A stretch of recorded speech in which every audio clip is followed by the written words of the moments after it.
Elvis Presley, the one, the only original King of Pop, the Pavarotti of rock. Hear him every week on the Elvis Request Show via syndicated stations across the UK, Ireland and the world through Elvis Express Radio.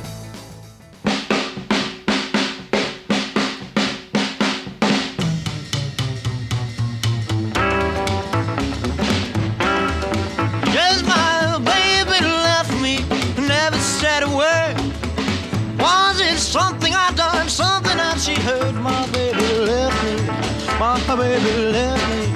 My baby even left me. Never said a word.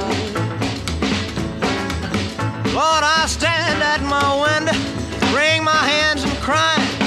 I hate to lose that woman, hate to say goodbye. You know she left me. Yes, she left me. My baby even left me. Never said a word. Play it, blues boy.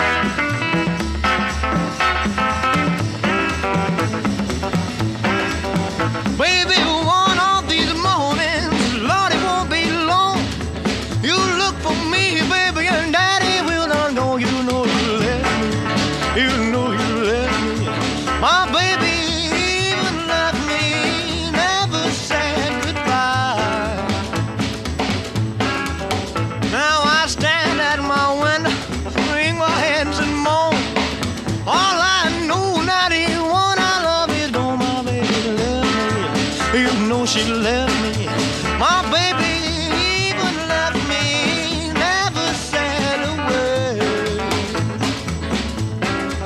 Yes, my baby left me, never said a word.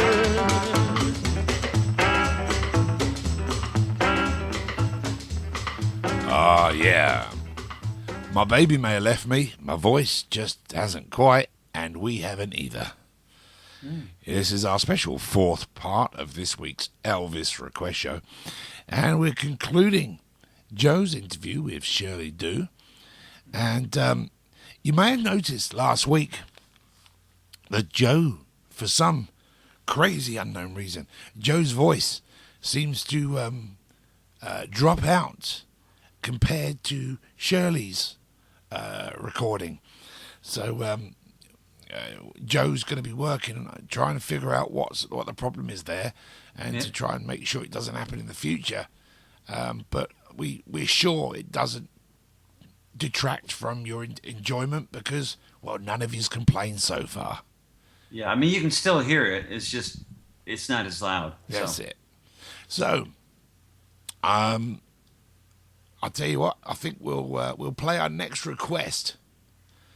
And then we can go straight into the interview. I need Joe to read this one out because it's a little bit too long for me today. Okay. Here we go. It's around somewhere. It's a coming. Yeah, this is Shirley's a sweet lady. You know, she doesn't take any garbage for anybody, Lee. And if you haven't listened to the last one, she's the author of the new book. Memphis Mafia Princes, and yes, she's a great lady. Looks very much like Princess Diana. Yes, she does. Okay, this is Al Biliani from Canada. Writes to us and says, "Hi, Lee and Joe. Nice to have you guys back. We missed the show very much today, Friday morning. I will have surgery on my left eyes, but as soon as I get home in the afternoon, I will listen to the show to help relax. Lee, the Hawaii deal is still on. My wife and I will be there from March 19th to April 9th. Also, a friend of mine who has one of the biggest Elvis collections in the East Coast, Canada, will be there as well. It will be in Hawaii. It will be in Hawaii Elvis style. Wow. Could you please play Hawaiian Sunset, a song that I sing with my wife when we are on the beach where Elvis had his last vacation. If you and Dana are coming, we will spend an afternoon there, and I promise that you and I will sing Hawaii Sunset at the very same spot that Elvis took pictures with Shirley Do. Take care, my friend. Al. But that's a lovely idea. But before we do, her name's Lana. Yeah, I know you, Dane. You going to Hawaii, Lee? Well, it's one of Lana's dreams is to go to Hawaii. So we're looking at, hopefully, when we get our bit of inheritance from my mum, that we might be able to go on our first proper holiday as a family. Oh, and that'd be cool. We want to go to Memphis, and also, obviously, Hawaii would be lovely. So we're going to try and get it sorted out. But whenever the inheritance comes through, you know what it's like. Right. Yeah. Okay. So here we go then, Hawaiian Sunset. Thank you very much. And we'll be going straight into the Shirley Do interview as conducted by Joe Crine for Elvis Express Radio.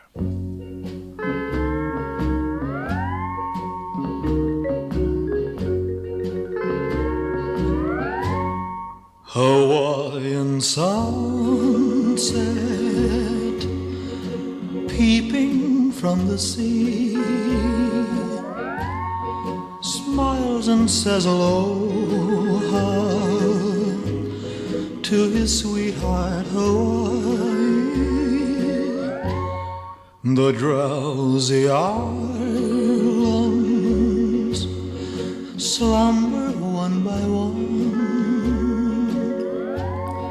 close their sleepy eyes, say goodnight to the sun. Then Hawaii,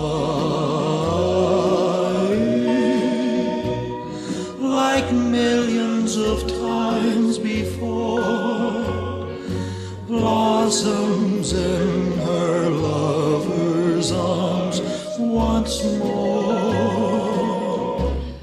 Too soon the sunrise will wake her from her sleep. So until tomorrow, sleep Hawaii, sleep. In Hawaii, like millions of times before, blossoms in her lover's arms once more. Too soon the sunrise will wake her from her sleep. So until tomorrow, sleep Hawaii, sleep. So until tomorrow, sleep Hawaii, sleep.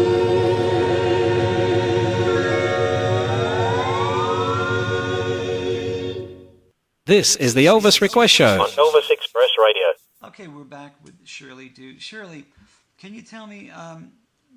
You must have seen a lot of tours. Did it get tired being on tour with Elvis?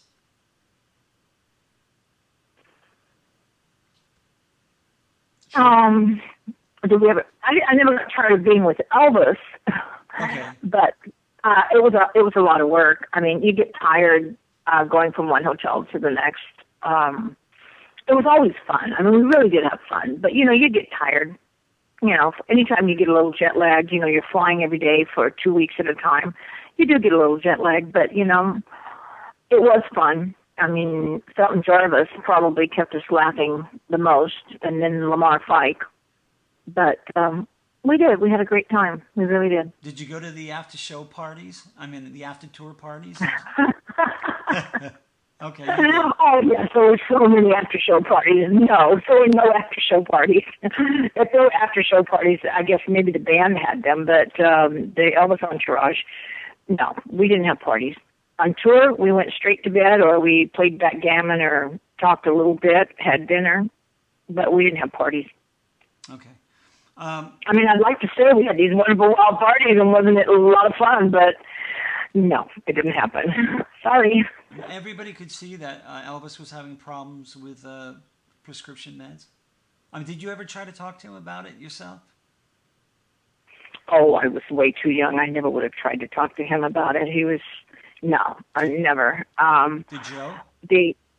Oh yeah, of course, Joe, Ron Petrofesso, and Captain Kennedy, drug enforcement people in Denver, who were good friends of Elvis's. I mean, they tried to talk to him about it, but you have to understand, Elvis was no dummy. That man could have been a pharmacist or a doctor. I mean, he was very smart when it came to that kind of stuff. But I write about that in my book, about how the different measures that a lot of us did take, that I participated in, and trying to help him. But I don't think it was necessarily the right thing to do. I think it was not done correctly. Right, and if Safely was a doctor, and if Elvis couldn't get a script from this doctor, Elvis Presley could get what he wants from somebody else. Well, yeah, I think. I mean, it's, I'll put it this way. I want everybody to just think for a minute. The phone rings and it's Elvis Presley. And he says, hi. He says, oh, my neck is just killing me. It's been killing me for days. Oh, my gosh. Honey, do you think if I sent the plane out to pick you up, you could bring me one of those pain pills the doctor gave you for a toothache? Because I got to tell you, this neck will not stop hurting me. How many of you would have said, no, Elvis, no, I'm not going to bring you that pain pill. You're just going to have to suffer. Right. I think that 99.9% of anybody would have brought him a pain pill if they thought that he was really in pain and he needed it. Right. Hey, the last vacation, you went to Hawaii. Elvis really needed it. I guess you all did, huh? Elvis really what? Elvis really needed that vacation? He just loved Hawaii. I wouldn't say he needed the vacation. We all love a vacation. I mean, I wouldn't say he needed that vacation. It's kind of he wanted that vacation. Right. Well, nothing was a need in Elvis's life. It was all a want, and what he wanted, he got. Well, did you ever know of him saying that he wanted to take a longer break, or maybe, I'm the cat's meowing. I got all these sound effects in the back, but it's just not worth stopping. Did he ever talk about maybe wanting to take a longer break, or? I mean, some people say that, that he was going to do that. No, well, I don't think that. I think people are trying to make it much more than what it was. I mean, when you consider, here's a man that had his own plane. He could go and fly anywhere he wanted to at any time, do whatever he wanted, shut down an amusement park, shut down a movie theater, ride three-wheelers all over town, fly to Hawaii. I mean, if he needed a vacation, he just took one. It wasn't like something, oh, we need a vacation, let's go to Hawaii for heaven's sake. No, he had a plane, and it was there at his disposal, and he said, hey, I've got a plane now, let's go to Hawaii. Right. I mean, that's the way I look at it. I think that people, they dissect Elvis so much that there's got to be a reason for everything he does instead of him just enjoying life, which is what he liked to do. He loved to entertain, he loved to sing. He loved God, he loved his friends, he loved his fans, and he loved to have fun. Why does it have to be so analytical? Okay. Did Elvis ever talk to you about his mom? No, he didn't talk to me about his mom. Not me, one-on-one. Okay. Can you tell me about the day that Elvis died, how you found out?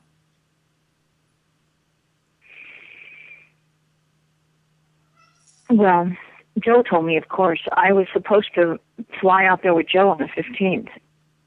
And I got Rick Husky, who was doing Charlie's Angels and Hunter and, I don't know, all these police series and all on television.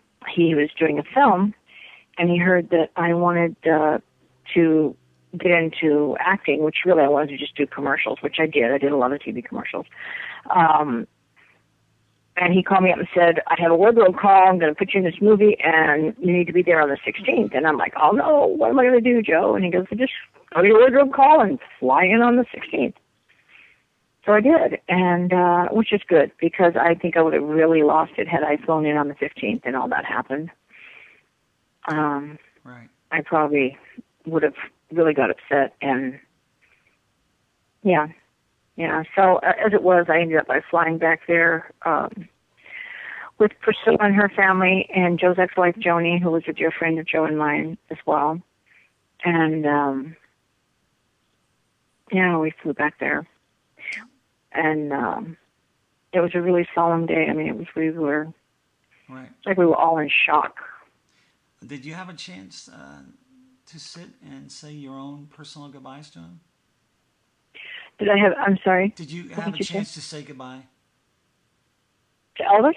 Yeah, I mean, when the body... Oh, more so than ever. And it's a very emotional thing. And the last time I saw him, and it's hard for me to talk about it without crying. Okay. And honestly, I write about it in my book, and I hate to keep saying I'll read it in my book, but some things you just can't really explain. You know, it's leading up to it, it's describing it, and that's the way I would rather lead it. I would rather describe it in the way it happened rather than just shoot it off in a one sentence. I understand. You know. I just want to bring up in the book that you talk about at the funeral when they were taking the coffin out of Graceland to go to Forest Hill, that the branch fell. Now, I didn't know that you were the one that actually picked that up and that it was later stolen. Well, no, it wasn't stolen. It was, what happened is the branch, and let me tell you, I know where the branch fell. I picked the branch up. So when somebody writes in their book that it almost fell on Joe, absolutely a lie. That branch fell about the sixth car back, and as I recall, let's see, oh yeah, that's right, Ginger was in that car. And I went over and I saw the branch, and I thought, nobody's going to believe this branch is not a twig. This is really a branch. I picked it up. I put it, I believe I put it in I obviously put it in a limo, but I can't remember if I put it in the trunk or the front or the back. But I did later get a towel and wrapped it in a towel. Jimmy Velvet wanted to buy it from me, and I couldn't sell it to him. I just felt, this is not something you sell for money. So I told him I would donate it to his museum if he promised to tell the story. And he said he would. But then later, when he sold it, he never called and offered it back or anything. He sold it. So that's, you know, I guess his prerogative if he wanted to sell it, but he did. He sold it at an auction. Right. Okay, you wanted to bring up about people who are writing reviews on Amazon. Oh, about my book. About Yes, I've got some wonderful reviews on Amazon. Oh my gosh, I'm so proud, and people writing me and telling me how much they love the book and how they felt like they were there. And I got to tell you, a couple of them I broke down and cried because they were so touching, and people just love it so much. And I feel like, yay, I've done what I set out to do. I vindicated Elvis. And then all of a sudden, oh my gosh, these little one stars start popping up, and I'm like, what? Oh my God, somebody reading my book. And I'm reading them, and it's not even about my book. It's about my personal life, about this I love. Shirley was a cocktail waitress in Las Vegas. Yes, I was. I was 19 years old, and I bought a house, and I bought a condo, and I bought a Cadillac. I think it's pretty good for a 19-year-old girl to get a fake ID to go out and serve cocktails in Vegas. And whoever are writing these reviews are making fun of me and trying to put me down, bringing up stuff that should not be brought up about my personal life, whether it be true or not. And we did trace them back, oddly enough. They were traced back to a gentleman by the name of Ted Mahon, M-A-H-O-N, and he keeps putting these one-star reviews on there, and we found out who he was. Who was You it? interested in knowing who it was? Who was it? Terry Alden's husband. Oh. Yeah, I couldn't believe it. I guess I could believe it, but I was like, what? First of all, he's never read my book. I don't know how he knows so much about me. It may not be him. It may be one of his relatives with his password. I don't know. But that is who it's traced back to. And then there's also another girl. She's here in Las Vegas, and she's stalking me. She put a bad review on there. And then there's someone else. We think it might be another Alden. Okay. With the initial RM. and they're claiming to be TLC Shirley and Charlena and Sandy Stolen.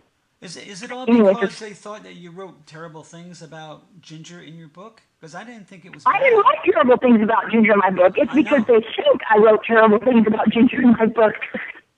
They obviously didn't read my book, or they wouldn't have written those reviews. And they weren't reviews anyway. They were personal vendetta, and they were attacks on me. Had nothing to do with my book. Right. And at this point, I can't really go into much more. I have, I've seeked an attorney, and I'm on the fence on whether I want to do something about this or not. I want to, but I also I don't want to play the game. I don't want to sit on Facebook, because that's where it's all going from. And I heard there was some terrible things that were done to some people on Facebook, some really sweet people, and they were made into little trolls. The troll page. Yeah, I mean, it was a terrible, terrible thing. I don't know who has that time to do that. Obviously, someone that's got a very big rear end and never gets off of a chair. I don't know, because I could never sit at a computer that long and write terrible things about people. I just couldn't do it. It was very childish, it really was. Oh, it is. I'm not sure to be working out at the gym, trust me. Than to be sitting in the chair writing terrible things about other people. But I try at this point to stay off of Facebook if I can. And, I left these groups that I didn't even join. I went to go lead these groups, and I found out I was enrolled in like 42 groups. I didn't enroll myself in them. People just enroll me in them. And, I just, even though there's some wonderfully nice people on Facebook, I just don't recommend getting into these groups, because you end up by getting angry and fighting. It's just not worth it. Right. Especially when it involves my book. They're bringing my book into it when it has nothing to do with their hate for each other, Right. Well, it's a good time to bring up this other question. Can you, somebody wanted me to ask you, what did you testify? Can you ask her what she testified about in the Alden versus Presley lawsuit? Oh, well, that was when Ginger and her mom sued Priscilla and Lisa, the estate, and said that Elvis had promised to pay off their house and pool and landscaping and whatever. They were going after everything they could get, and it just they needed someone to testify that. Oh boy, we're going into a whole different thing here. What I testified that Ginger had another boyfriend, and Elvis was not her one and only boyfriend, and that she was seeing someone else. And obviously this didn't go over too well with the Aldens, and they've hated me ever since. Okay.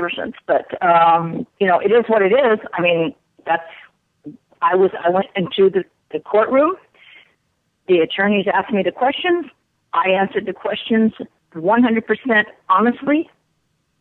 If the Aldens didn't like my answer, I'm sorry. I told the truth. It is what it is. What do you think about the threats from that side when an Elvis fan disagrees, with the Aldens' memories? I'm sorry, I didn't understand the question.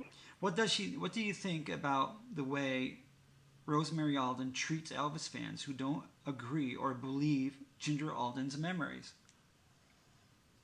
Well, I tell you what, everybody keeps saying, well, if Elvis were alive, all I can say is this would not be happening if Elvis were alive, because there's no way she could get away with it. And all I have to say is that those people that Rosemary Alden has treated really badly, I'm sorry. I'm sorry that you have to go through that. But let me tell you something. The people that really, really loved Elvis and knew him would never, ever treat you that way. Ever. Right. And if Rosemary or Ginger wants to come, again, equal time to everybody. So if they would like to come on the show and to say their side of the story. Well, I had a good time. I hope that you did. I'm sorry it ran longer than I didn't mean to keep you so long, Shirley. Well, no, that's fine. I've enjoyed it. I really don't. I'm not here to try and put anyone down. I really don't like to do that. I just want to be honest with you, and I've done that. So. Okay. Thank you very much. And you take care. care. Thank you. You take care. All right. Bye-bye. This is EER. Often imitated, never duplicated. The original Elvis Express Radio. For the fans, by the fans. And there you go. Shirley Dew is done and dusted. She was getting a little upset there. Yeah, I don't blame her. I mean, what's the, why would, well, she said, it was obvious. The Aldens attacked her book. Right, on Amazon. Because, as she said, they thought she was going to slate them in the book. Which she didn't. Yeah. So it made them look stupid. Yeah. It's just crazy. Once again, thank you, Joe, for doing that. And thank you to Shirley Dew for her time. It was really enjoyable. It was great listening to some of the memories. And it was so nice to hear the question you asked her about, how do you feel about the way fans have been treated by Rosemary and stuff when they've been attacked? As we all sat through it, we all saw it. I got called a few things by the Aldens. Sure, they weren't very nice to me either. No, and what I really liked was the fact that she, instead of seeking points or whatever, a swipe back, she came out with, "I'm so sorry."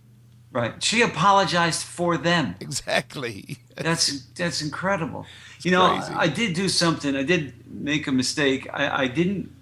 She forgot to say, and I forgot to ask where people could get this book. You can get it on Amazon, and you can find it on the web. It's out there. It's oh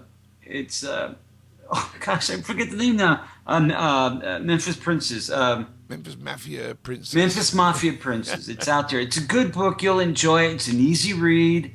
I think you'll enjoy it. Pick it up. Shirley's a sweetheart. She's a toughie. She doesn't beat around the bush. If you ask her a question, she'll There you go. Yeah, so I enjoyed it. Pick up a copy and let her know that Joe from Elvis Express Radio sent you. You better do that. There you go. Okay, so Logan Ramy from Illinois. I promised your request would be played, and so it shall. You wanted to hear from Elvis's 1974 concert in Memphis, Tennessee. You wanted to hear a little bit of Polk Salad, and I'm going to play that for you in just a merry moment. But before we do, thank you once again for everybody for your support and your requests and your feedback and just taking part in the show. Without you, there's no show. So please, please, please send in your requests. Have your say on things that you've seen in the news or on the news in ER or any other website. You can bring it here to ER, bring it up, discuss it, and we will have a chat. But more importantly, get those requests in, because I want to play as many songs as possible from you, the wonderful listeners. And if you can donate any contributions, they are greatly, greatly received. Next week, another interview. Oh, yes. Yeah. Joe Cathy Brownlee, yeah. There you go, Joe Cathy Brownlee, right here on Elvis Express Radio. Another full special part next week. So until then, all we've got to say is farewell, Joe. Everybody have a good week, Lee. See you next weekend, my friend. You certainly will. Everybody take care. Enjoy Elvis. And remember to always TCB. For EAP.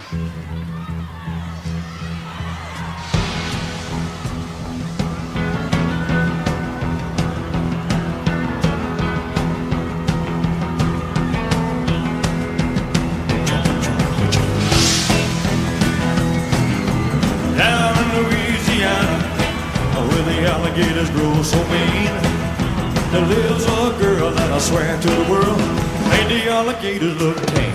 Oh, Salad Annie, oh, you got your girl. Yeah. Everybody said it was a shame, because the mama was working on the chain gang.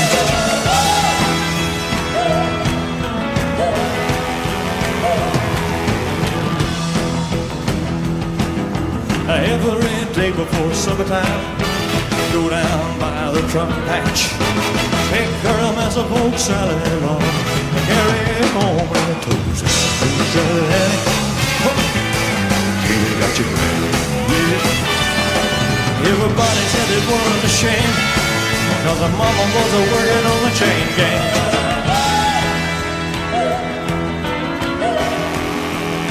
Wait, James. Sneak up on her, Ronnie. Hey, dude.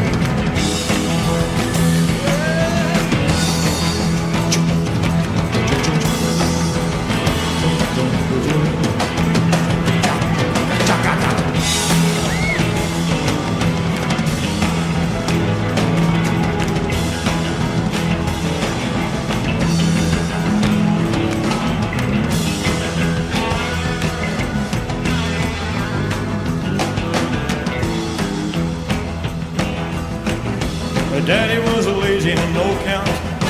Claims he had a bad back. All her brothers were fit for him. See the watermelons out of my truck, bags full of salad, Daddy. Oh, you got your girl.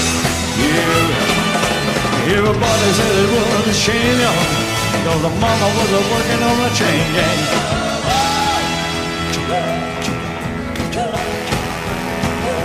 Soccer little folks decided to me. What need you? Soccer, soccer, soccer, soccer, soccer, soccer, soccer, soccer, soccer, soccer.